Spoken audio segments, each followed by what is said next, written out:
Tato ina miaka zaidi ya 30. Na Ziwa Victoria lilikuwepo miaka na miaka. Kwa nini leo? Gigwa, unajua katika jamii yoyote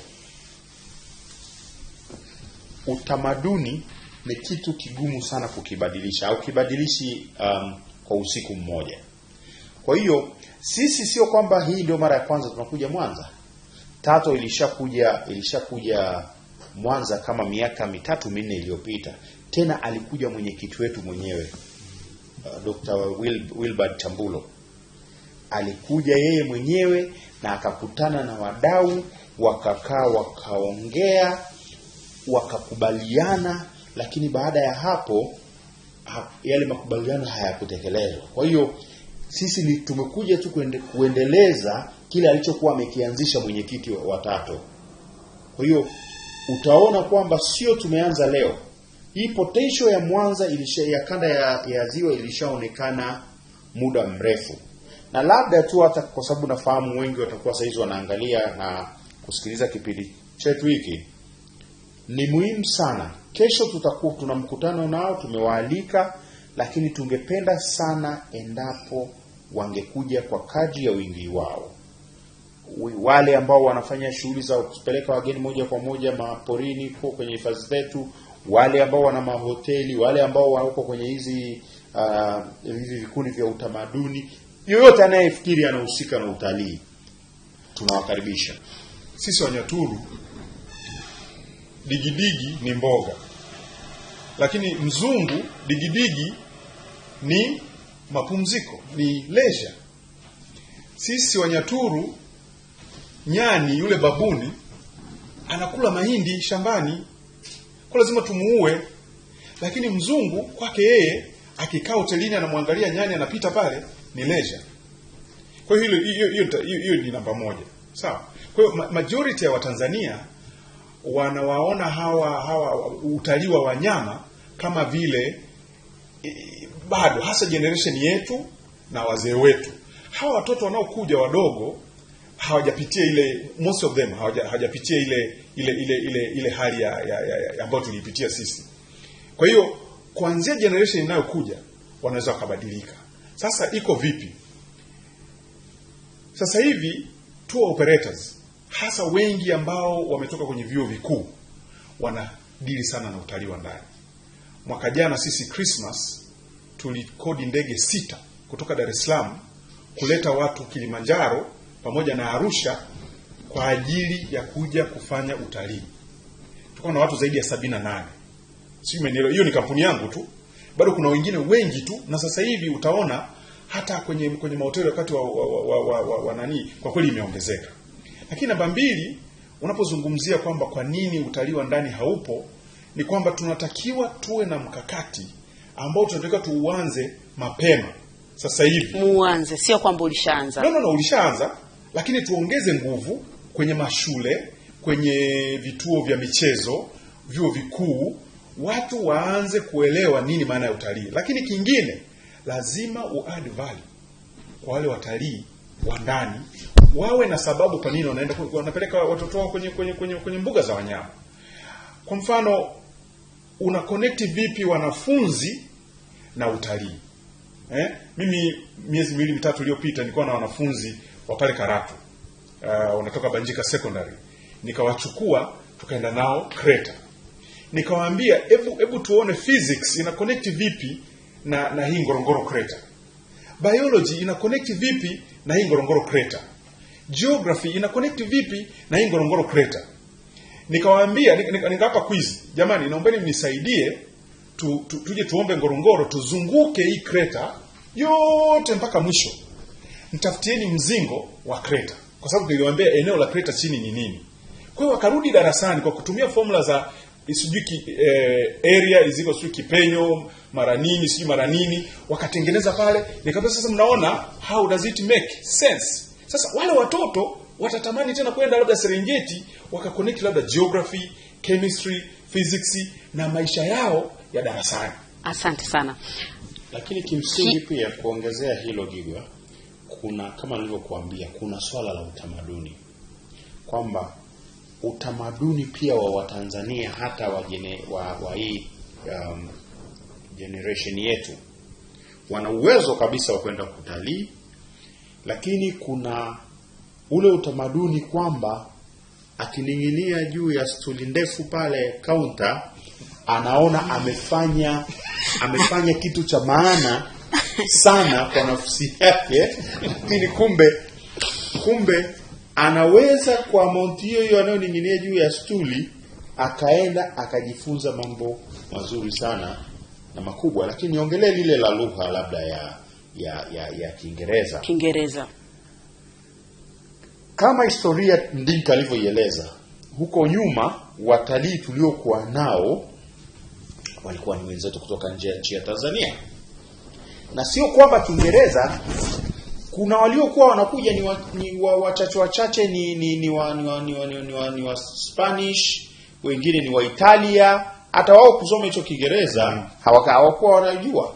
Lakini tulitafuta lugha ya msingi kwanza ya kuweza kusukuma gurudumu mbele.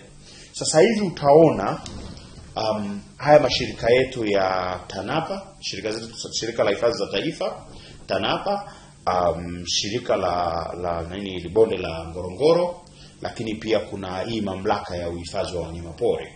Wote utaona sasa hivi wana matangazo yao wanatoa kwa Kiswahili, maelekezo mengi wameanza kutoa kwa Kiswahili. Kwa hiyo haya point labda ya saa 8 ni mchakato tu, haujafika huko kwa sababu pia wanakwenda na budget na taratibu. Kwa hiyo tunaamini tu huko tutafika. Turudi kwa upande ambao mmesema kanda ya Ziwa mmeamua kuiunganisha sasa katika sekta ya utalii. Je, changamoto mnaiona wapi? Kanda ya Ziwa kwenye utalii ilishaunganika. Ni kwamba tunachokifanya sasa hivi ni kuhamasisha watu wa kanda ya Ziwa waone namna gani wanaweza kutumia fursa ambayo ipo tu, kwa sababu tayari wanazo asset nyingi za kilimo, Ziwa Victoria, madini, kilimo. Sasa utaona juzi tu hapa serikali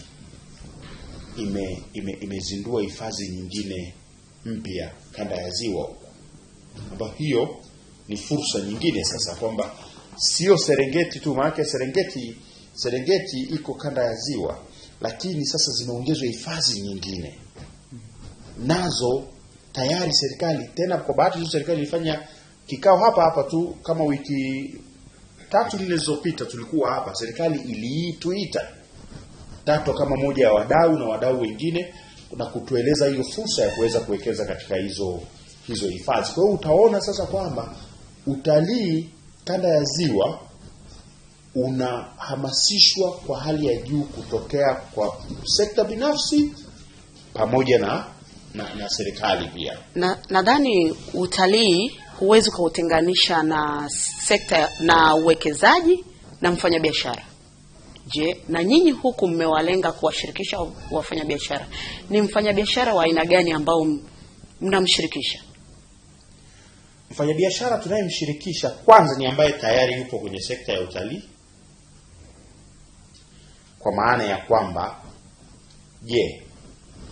kwa mfano watu wenye mahoteli hapa Mwanza, wengi ukiangalia walikuwa wamejikita kwamba wateja wao ni bwana Kimambo na Mdinka. Watakuja hapa, wamekuja kumsalimia Gigwa, watalala hapo, sio wanaenda kwenye madini wapi. Lakini angalia, kutoka Mwanza mpaka gate la kuingia Serengeti ni kama kilomita 130 hivi.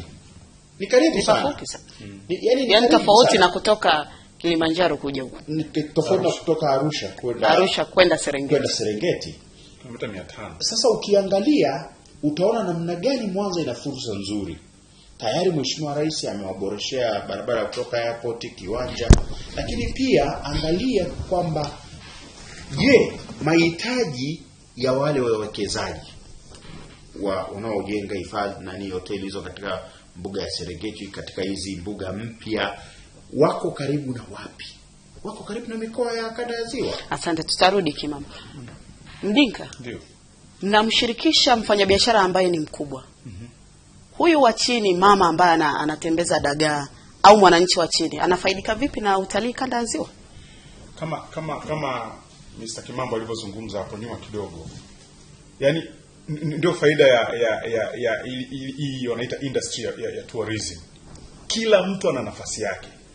Kitu kinachokosekanaga kwenye utalii ni kufanya utalii uwajibike kwenye jamii kuliko ni jamii iwajibike kwenye utalii. Na hili ndio jambo sasa hivi tumeingia na ndio tunalifanyia kazi. Kwa mfano, nitakupa mfano hai. Mimi ni mfuga nyuki, sawa hiyo ni sehemu nyingine ya mambo ambayo nayafanya. Nimeamua kutengeneza kitu inaitwa apitourism, nyuki safaris. Sasa nimeufanya utalii uwajibike, sio mimi niwajibike kwenye utalii. Umenielewa? Sasa ndipo ambavyo Tato sasa inataka ije huku ifanye utalii uwajibike kwa jamii. Maanake unakuwa na kitu wazungu wanaita responsible tourism. Umenielewa? Sasa angalia hivi, mgeni anapokuja hapa, anapolipa labda kwa tour operator, maana tour operator ndio anawatepa wa kwanza kuwakamata. Akishawakamata anapeleka kwenye hoteli, labda anapeleka pale Gold Crest, anawapeleka pale Gold Crest. Lazima anahitaji samaki, atahitaji mboga, atahitaji vile hata matunda, hata kuna aina fulani ya mboga za majani ambazo hata tuzitumii huko. Kwa hiyo ni fursa nyingine watu kufungua ma greenhouse ambayo ndio unatengeneza zile mboga ambazo wenzetu wanazipenda. Bado tunaweza tukawaengage hata hao kina mama kuuza matembele. Unajua matembele nao ni chakula. Sisi tumekwenda Rwanda, wanauza nini ile? Dagaa fulani, sambaza ambao hapa mnaoita furu. Ni one of the chakula special cha Rwanda. Unafika Rwanda wanakuingeji kwenye nini?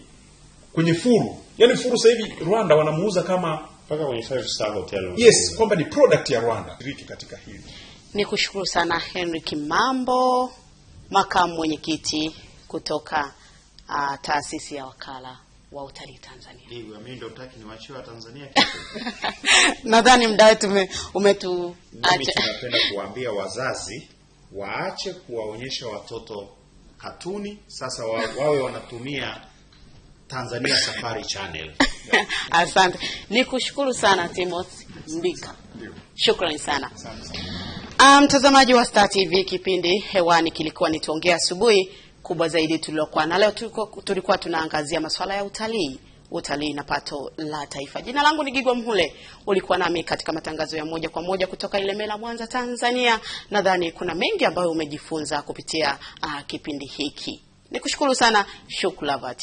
Umenifanya niungane na Watanzania, lakini Bernard James, Isaac Nanga, shukrani sana, mmeweza kunifanya nimeungana na Watanzania. Lakini nikushukuru hata wewe Mtanzania ambaye umetumia muda wako kufuatilia kipindi hiki. Nikutakia asubuhi njema, lakini nikusii tu endelea kufuatilia Star TV.